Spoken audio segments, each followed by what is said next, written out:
And I think that errata was done on the worries that these kind of combinations could take over the game. Hello and welcome to the Forgeborn Finishing School. Casey, Kid, and Core here. We'll be analyzing Forgeborn battles to help take your game to the next level.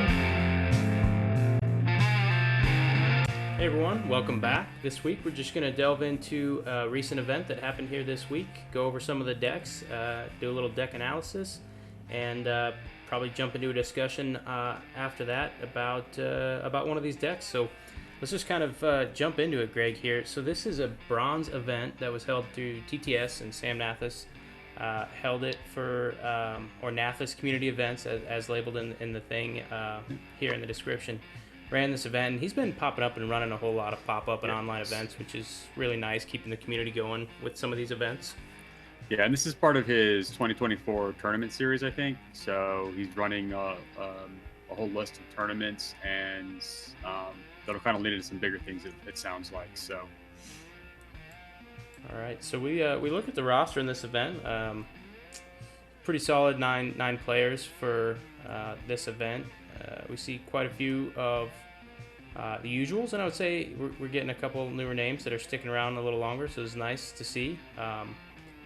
And we'll jump over to placing. So we're just going to jump into the top two decks, really. And we see Cade and Steven went 1 and 2 here in this event. And so looking at Cade's deck, we'll start with Steven's deck and go with second place. And then we'll jump up into first. So you can see here it's running an Asperian deck, which is a Loyan and Uteran, which is always cool to see.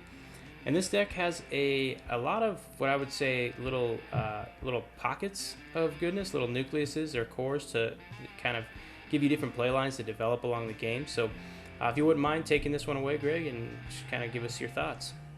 Yeah, so taking a look at it, and I haven't really looked at the Forgeborns yet to know which one I think probably would have ran. Usually in this case it'd be Steel Rosetta over Oros, but so I'm guessing looking at it, I would imagine he ran or what I'd run. But quick looking at it, you talk about those kind of like two pockets of primarily, and so one of them is going to revolve around what I see as the Steel-Eyed Researcher and Apocamancer. And so both of those, well, primarily the minions is going to be what's triggering this, right? So you have the Steel-Eyed Researcher, which obviously is minions, and then the Apocamancer dealing damage. You place a creature. And I say minions in this because the deck has quite a few ways of generating minions, between the Mystical Druid, the Mystical Polymorpher, the Relentless Wanderers, the Syntheta's Laboratory, the Energy Surge. So consistent ways of putting extra guys on the board and replacing things to generate damage via Apocamancer, and then getting a really beefy Steel-Eyed Researcher. So I think that's the first nucleus. And then I think the second one is going to be around the Emboldened Captain and Soltier the Forge Master, along with, so kind of utilizing that to give your other warriors and boosting that up in that regards. I think you're primarily looking at Steel-Eyed Researcher and Apocamancer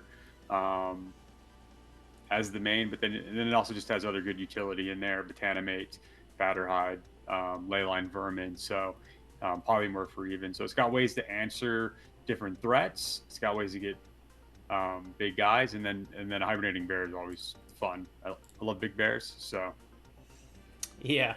And Energy Surge is one of those cards that pairs really well with like a Hibernating Bear type card, because if you level that up while you're kind of pumping up your Steel-Eyed Researcher through the slow use of Energy Surge, that third level of Energy Surge is going to let you bring the bear out full charge and onto the board at level 3 without having to deal with the smaller emasculated versions of the bear.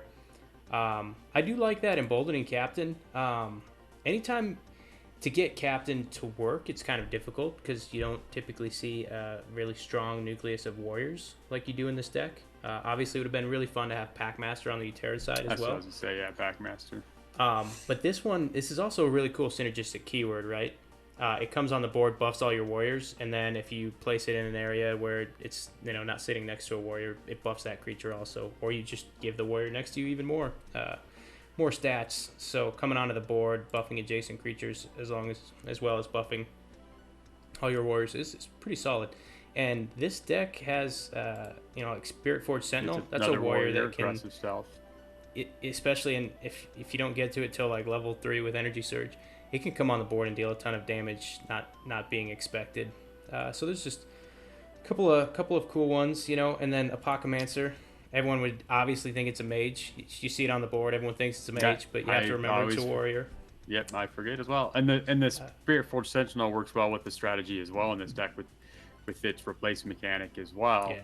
Like, so, digging into it deeper here, you start, seeing a lot of the cards work together really well.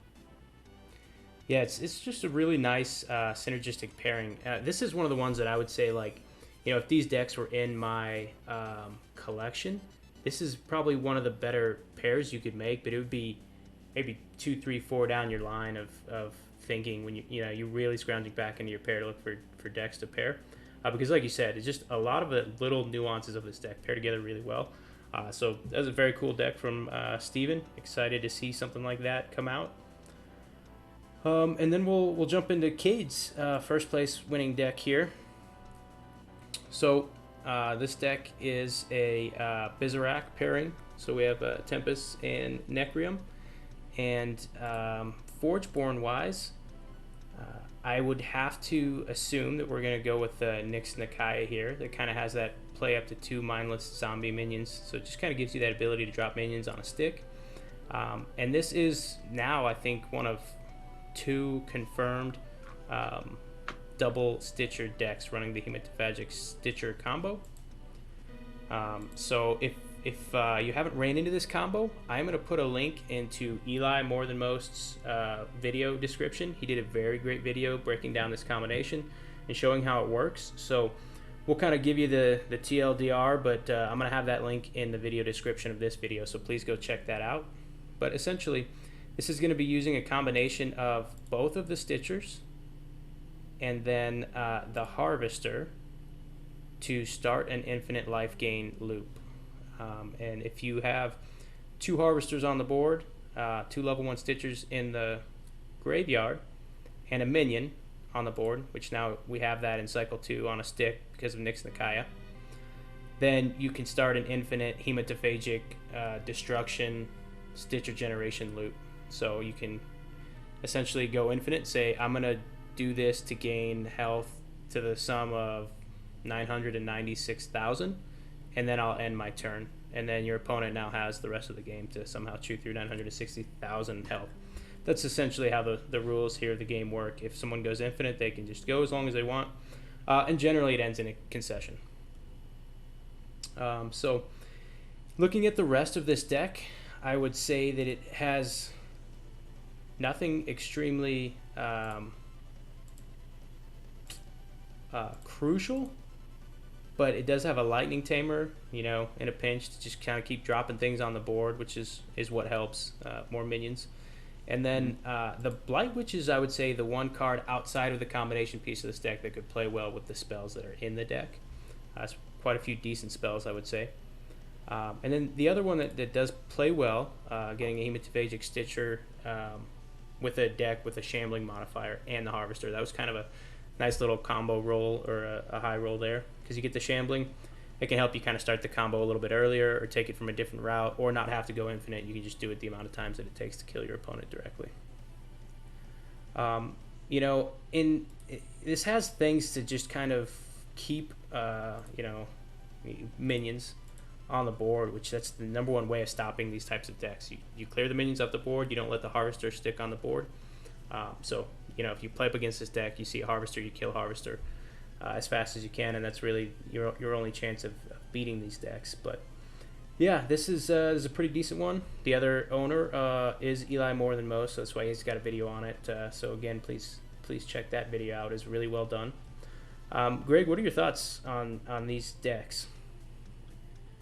Yeah, I mean, on these two half decks here for Cades, I mean, it's got the infinite combo. I'm not I personally am not a fan of infinite combos, especially ones that can occur this early in the game, cycle 4 or something, or in cycle 3, maybe. But even then, I don't know. I'm kind of iffy on it.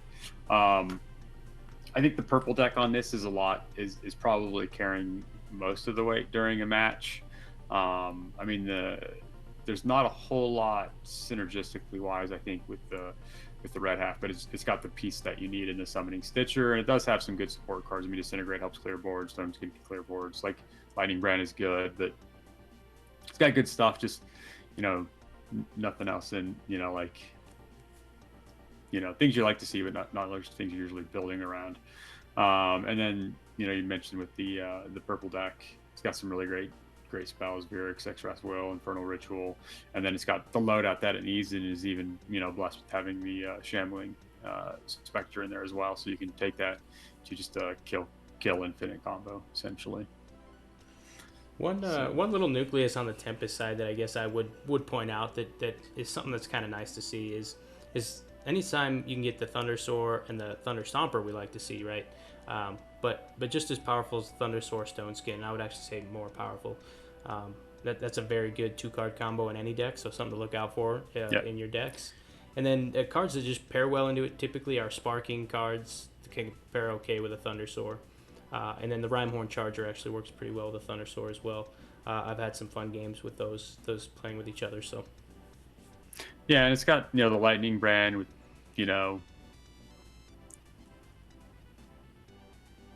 play spells, right? I mean, I think you already mentioned that. If you got a mage in there, I don't know how many mages too. It's not a lot of mages, but But yeah, I think I'm curious to know how if all 3 of his games were won by the infinite combo, or if he won any without using the infinite combo with this deck. That's a good point. I think it looks to me like it's pretty good at just hanging around and waiting for the infinite combo to stick. So I would guess that's how. I honestly, I'm not sure that the only other closer I think I see in the deck is really the Infernal Ritual, unless someone really plays poorly around a Thundersoar. It could sneak up on you, but probably not in this deck. So yeah, I think that's really its win condition. Just to kind of talk on this, it is interesting in that the Summoning Stitcher and the Mystical Stitcher, which can appear in Utera, were received in errata early on in the game that essentially said they can no longer replace Stitchers can no longer replace themselves. So you can't start an infinite loop off of just one Stitcher. Is the basis. So we got the 2 Stitchers here, and I think that errata was done on the maybe not fear, but on the worries that these kind of combinations could take over the game. And I do really appreciate that they did that early from what appeared to be potentially too easy of a combo. And so now that we have the second of these types of decks out in the wild, I'm interested to just see if I'm quite certain Stoneblade's monitoring it, right? They have the kind of watch list that they've mentioned in the past, and so interested to see if any steps are taken. I guess at this point I would be surprised, Greg, in my opinion, if they take steps to address this Stitcher combo, just based off their wording in the past, but that's something to keep an eye out for.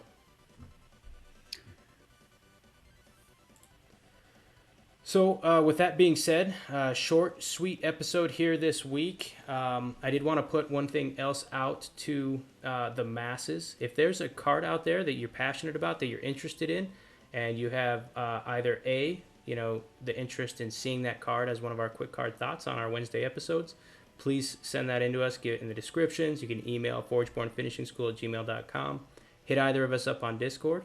And as you see this week, we're also opening that up to if you feel like you would like to put a video together breaking down a card, a minute and a half video about there, please reach out to one of us on Discord or hit the email. We're also very interested in allowing you guys to use our platform to showcase a card that you want to talk about. So if that's something you're interested in, please let us know. With that being said, that's all we've got here. Thanks for tuning in. Bye. Thanks for attending this lesson of the Forgeborn Finishing School. If you like this video, please subscribe, comment, or consider donating to our Patreon account. We look forward to our next lesson.